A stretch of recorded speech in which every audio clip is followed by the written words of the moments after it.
Kompas Bisnis masih menemani Anda, Saudara. Produsen wadah makanan berbahan plastik asal Amerika Serikat, Tupperware, bangkrut setelah mengalami kesulitan penjualan karena pandemi dan terlilit utang mencapai 812 juta dolar Amerika Serikat. Mengutip dari Kompas ID, Saudara, dalam siaran persnya, Tupperware Group beserta anak-anak usahanya secara sukarela menyatakan kebangkrutan kepada Pengadilan Urusan Kebangkrutan Amerika Serikat Distrik Delaware.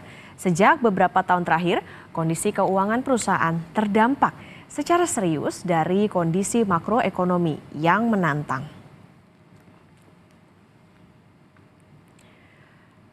Bangkrut setelah 78 tahun berdiri, Tupperware menyerah pada kesulitan bisnis. Bagaimana dampaknya terhadap Indonesia? Kompas Bisnis sudah bersama dengan Sekjen Asosiasi Industri Plastik Indonesia, Fajar Budiono. Pak Fajar, selamat pagi. Selamat pagi, Mbak Ota. Pak Fajar, jadi apa sebetulnya dampak bangkrut Tupperware ini bagi Indonesia dari sisi supplier dan juga dari sisi keagenan itu? Ya, jadi kalau kita baca dan kita lihat, market paling besar Tupperware di dunia adalah salah satunya Indonesia, di mana segmen pasarnya itu adalah menengah ke atas. Nah, ini dengan adanya bangkrutnya Tupperware ini akan berdampak terhadap tenaga kerja di bagian pemasarannya. Tetapi kalau di bagian produksinya, Tupperware ini adalah maklun atau kirim cetakan, kirim bahan untuk dikerjakan di pabrik yang menjadi maklunnya dia atau ongkos jahitnya dia. Jadi kalau dari sisi produksi, ketika Tupperware tidak bisa maklun lagi ke mereka, ya pabrik-pabrik plastik ini akan beralih ke produk-produk yang lain. Jadi dari sisi tenaga kerja di proses produksi tidak terlalu berdampak. Tetapi dari sisi tenaga kerja di sisi marketing itu yang akan berdampak banyak, sehingga untuk dari sisi PHK-nya memang ada, cuma tidak terlalu banyak karena di sisi tenaga kerja ini paling banyak adalah di sisi proses produksinya. Begitu, Mbak Okta. Oke, dari sisi PHK tidak terlalu besar meskipun Indonesia lagi-lagi ya Pak menjadi pasar yang besar untuk Tupperware.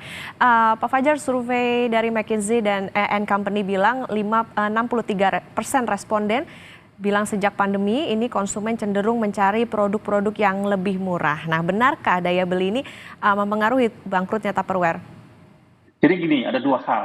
Di samping dari sisi market yang tadinya market menengah ke atas itu sudah mulai bergeser ke market ke bawah. Kemampuan daya belinya turun ke bawah.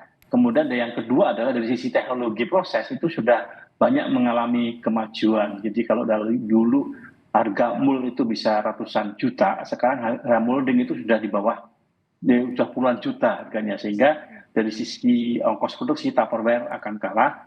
Kemudian dari sisi harga juga orang sekarang cenderung beralih ke thin wall injection. Jadi kalau Tupperware itu kan tebal sekali, sekitar 1 sampai 2 mili. Nah, kalau thin wall itu udah di bawah 1 mili, urusannya udah mikron, dan itu dari sisi harga bisa 1/20, bahkan bisa 1/50-nya, murah sekali. Kalau Tupperware itu rata-rata di atas 50.000 per pieces.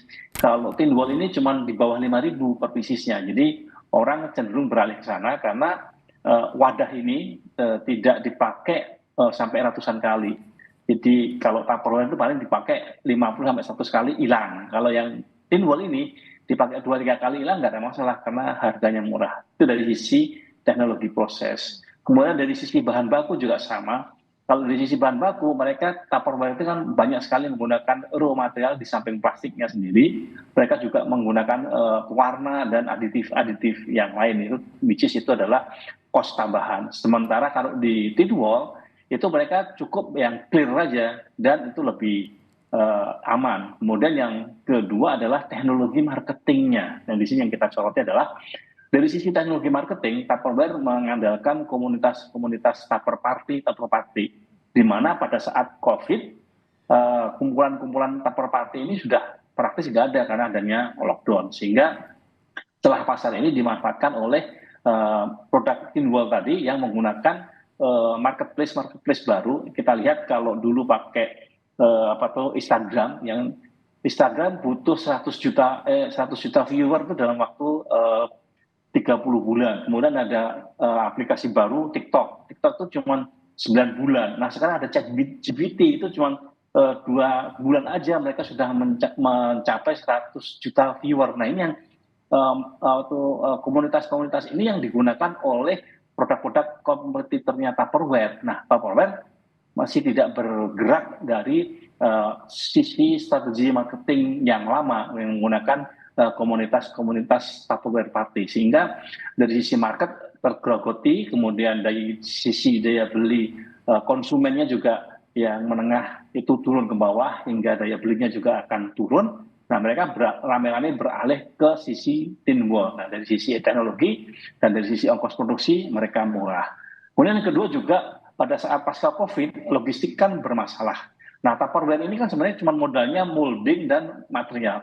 Moldingnya itu dari negara A, katakanlah 2 bulan, pindah lagi ke negara B 2 bulan, terus moldingnya muter seluruh dunia. Nah, pada saat kontainer langka, molding ini tidak bergerak. Sehingga di negara-negara yang menjadi pelajar pasar mereka, modelnya tidak banyak berganti, sehingga orang mulai bosen di situ. Nah, ini sudah masuklah dari sisi produk-produk tin wall ini yang dimana molding yang mereka buat sangat murah dari Cina, yang tadinya ratusan juta tinggal puluhan juta, kemudian dari sisi harga cuma di bawah 5 ribuan, sementara Tupperware di atas 50 ribuan. Itulah yang menjadi kenapa Tupperware pasarnya terus menurun, kemudian marketnya diambil alih oleh kompetitor dan produk-produk yang lain. Kemudian dari sisi keuangan juga Tupperware mencoba mencari sumber dana baru yang dimana pada saat krisis ini pasca COVID bunganya juga lebih tinggi, sehingga menurut saya ada lebih dari 3 faktor yang menyebabkan Tupperware ini bangkrut, begitu Mbak Okta. Oke, artinya menarik juga tadi meng-highlight soal bagaimana pergeseran pasar ini terjadi kalau tadinya Tupperware justru menyasarnya ke middle upper kemudian menjadi middle lower. Artinya ini ada hubungannya betul ya Pak ya dengan antara tadi pergeseran target pasar dengan daya belinya. Apakah ini juga menjadi tantangan juga bagi produsen yang ada di dalam negeri? Betul. Kalau kita tantangan dari produsen dalam negeri, kalau kompetitor Tupperware yang segmen menengah ke atas atau segmen menengah, itu mereka kan masih banyak yang bertahan dan mereka mengeluarkan produk-produk baru. Kemudian strategi marketing mereka juga mulai berubah menggunakan media-media TikTok, ChatGPT yang lebih efektif dan lebih masif. Informasinya diterima oleh masyarakat, terutama di Gen Z. Kemudian yang kedua juga dari sisi daya beli, karena daya beli yang mulai turun ini dari masyarakat menengah yang turun ke masyarakat bawah, mereka masih tetap butuh produk ini, tetapi dari sisi harga mereka akan cari yang lebih murah, meskipun dari sisi lifetime-nya sedikit berkurang, tapi fungsinya masih tetap sama. Nah, inilah yang dipakai oleh tin wall injection ini mengisi pasar tersebut. Nah, kalau kita lihat dari 2020 sampai 2024, ini hampir 5 kali lipat pertumbuhan market tin wall ini, Mbak. Oke, kita bicara soal harga nih Pak, berarti artinya China atau Tiongkok ini kan kita tahu menjadi produsen terkenal, punya produk alternatif, harganya juga super murah. Tadi kalau bicara soal bagaimana daya beli yang justru menyasarnya ke produk yang lebih murah, kualitasnya juga bisa diadu. Nah, apakah di industri kemasan plastik seperti Tupperware ini memang bisa dibilang kewalahan gitu menghadapi gempuran Tiongkok? Singkat saja Pak Fajar.